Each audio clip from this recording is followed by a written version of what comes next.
Señor les bendiga.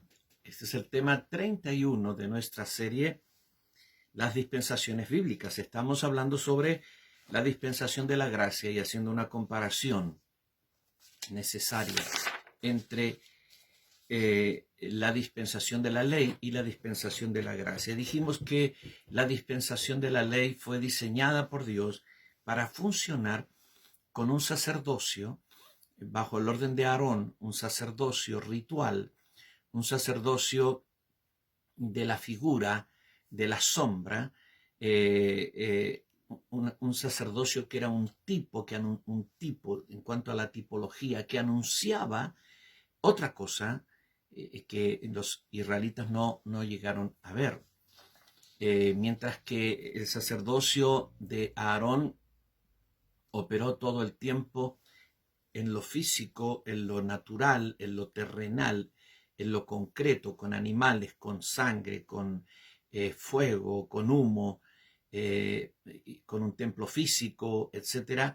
El sacerdocio en el cual nosotros operamos bajo la gracia, que es el sacerdocio según el orden de Melquisedec, funcionamos no con lo físico, sino con lo espiritual. Los sacrificios son espirituales.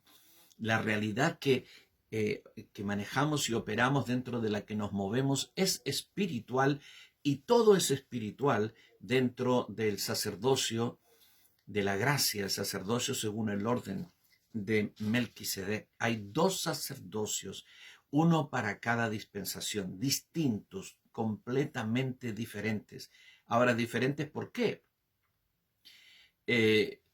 Primeramente porque uno es celestial y el otro es terrenal.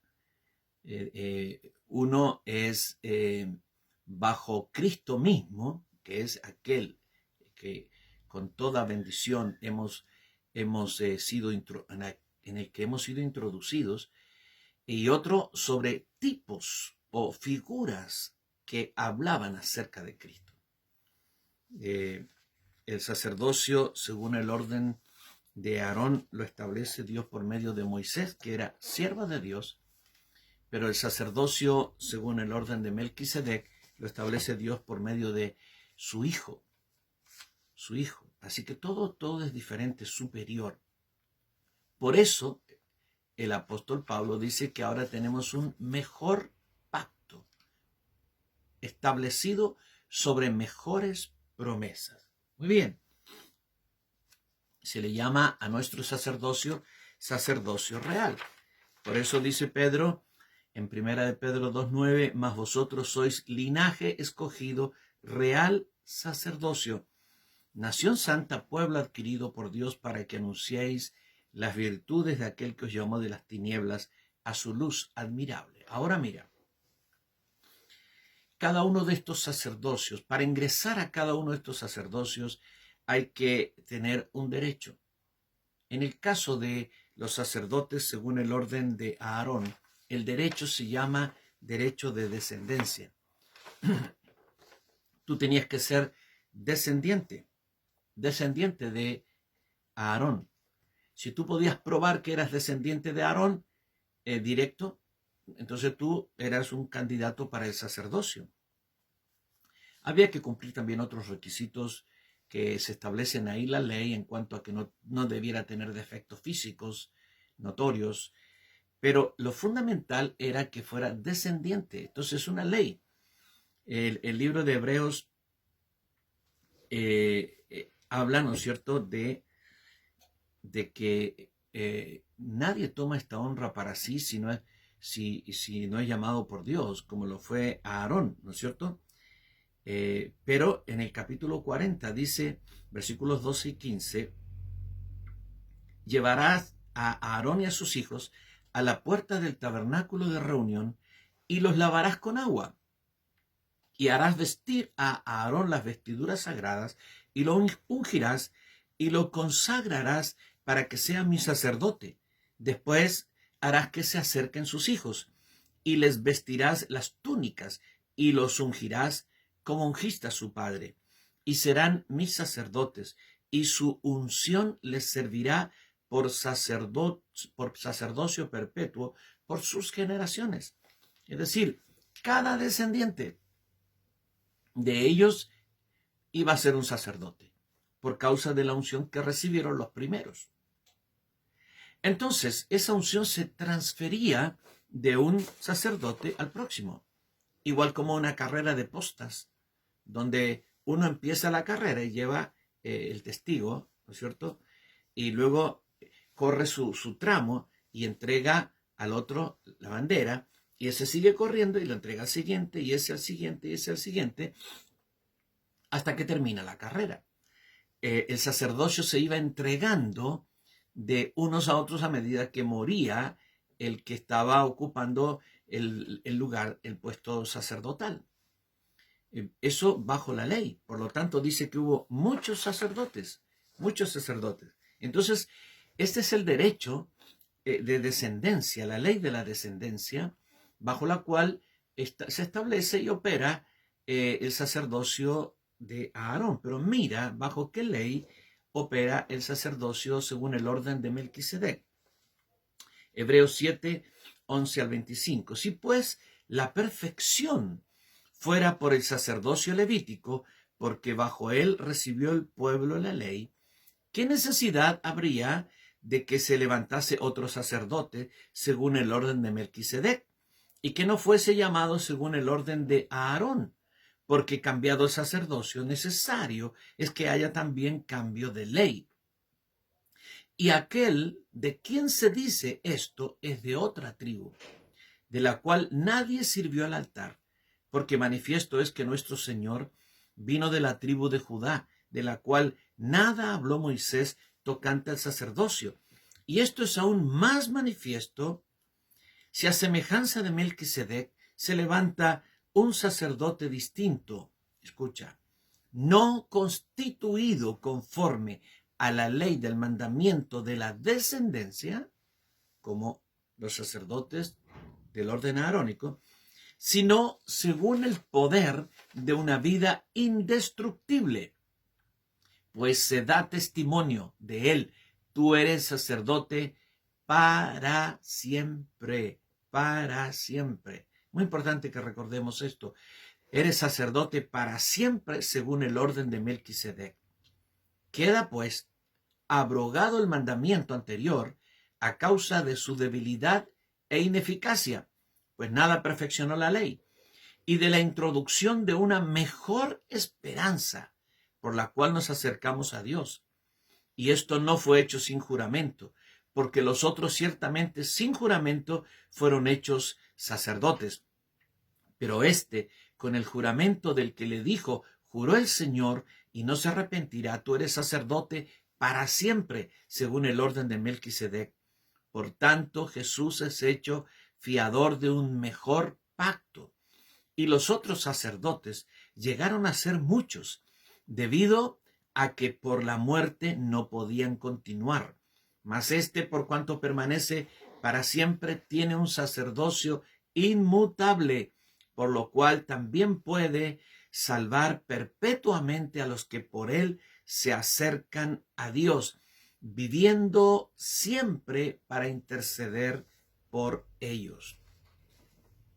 Entonces, el Señor Jesucristo es nuestro sumo sacerdote eterno, porque Él recibe este sacerdocio una vez que Él resucita, y entonces en esa resurrección Él es coronado, reconocido, establecido y jurado como sumo sacerdote según el orden de Melquisedec. Nosotros también recibimos nuestro sacerdocio en nuestra resurrección espiritual, no antes, al que nos amó y nos lavó de nuestros pecados con su sangre, nuestra salvación. Y ahí está nuestro nuevo nacimiento. Y nos hizo para nuestro Dios reyes y sacerdotes. ¿Entiendes? Y nos hizo. Acá está la transformación, acá está la resurrección espiritual y nuestra nueva vida con Cristo. Entonces, así como Cristo en su resurrección recibe el sumo sacerdocio, nosotros en nuestra resurrección espiritual recibimos el sacerdocio según el orden de Melquisedec. el mismo que nuestro Señor, que es nuestro sumo sacerdote. Ahora, como nosotros no moriremos, el cuerpo morirá, pero nuestro sacerdocio no lo recibió nuestra carne, sino nuestro espíritu. Entonces, nuestro sacerdocio es para siempre, eternamente. Nunca lo perderemos. Así como al Señor se le dijo, tú eres sacerdote para siempre según el orden de Melquisedec, nosotros también hemos recibido lo mismo, porque somos sacerdotes resucitados.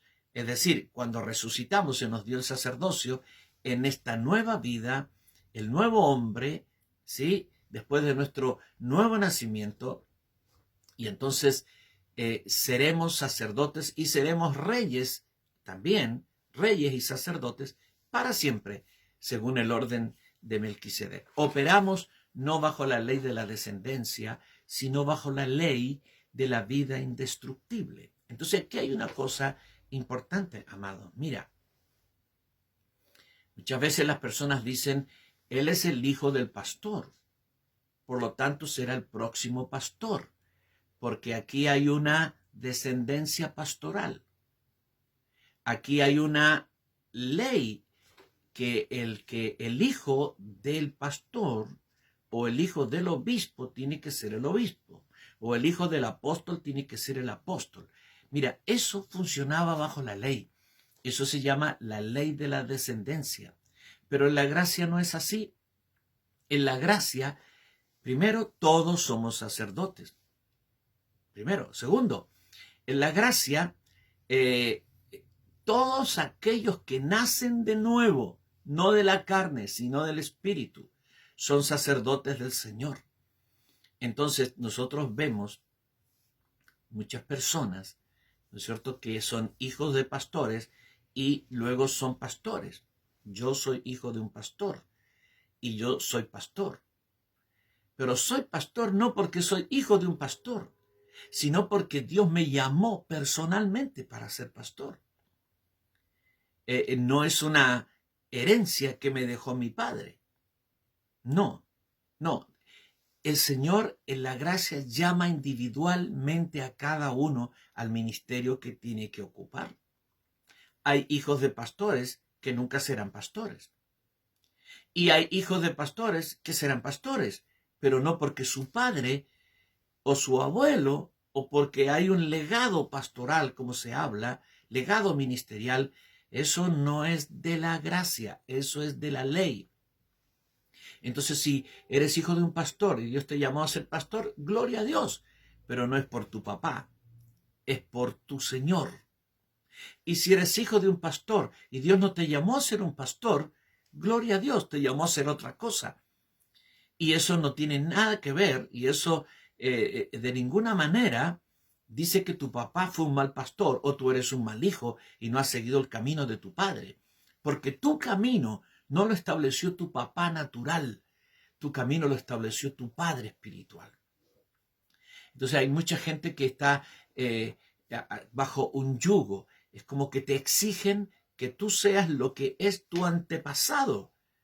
Tú tienes que cumplir ese nivel, tú tienes que llegar a ese punto. Y muchas veces nuestros antepasados, como me pasa a mí con mi padre, la vara quedó muy alta, muy alta. Y entonces, si yo tuviera que igualarlo a él, tendría que hacer muchas cosas que quizás nunca podría hacer. Entonces, no estoy bajo ese yugo. Yo soy libre, a mí me llamó el Señor. Y soy pastor no porque mi padre sea pastor, aunque él puso sus manos sobre mí cuando se confirmó mi llamamiento.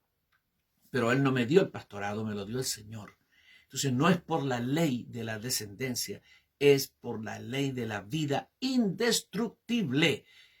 Y así somos llamados y así permaneceremos por toda la eternidad como reyes y sacerdotes de nuestro Dios. Gózate. Gózate porque así como naciste de nuevo, así como fuiste perdonado, así como tus pecados fueron lavados con la sangre de Jesucristo, así fuiste hecho, esa es la palabra, constituido y formado y ungido y establecido como sacerdote del Dios Altísimo, rey y sacerdote de nuestro Dios y para nuestro Dios. Aleluya.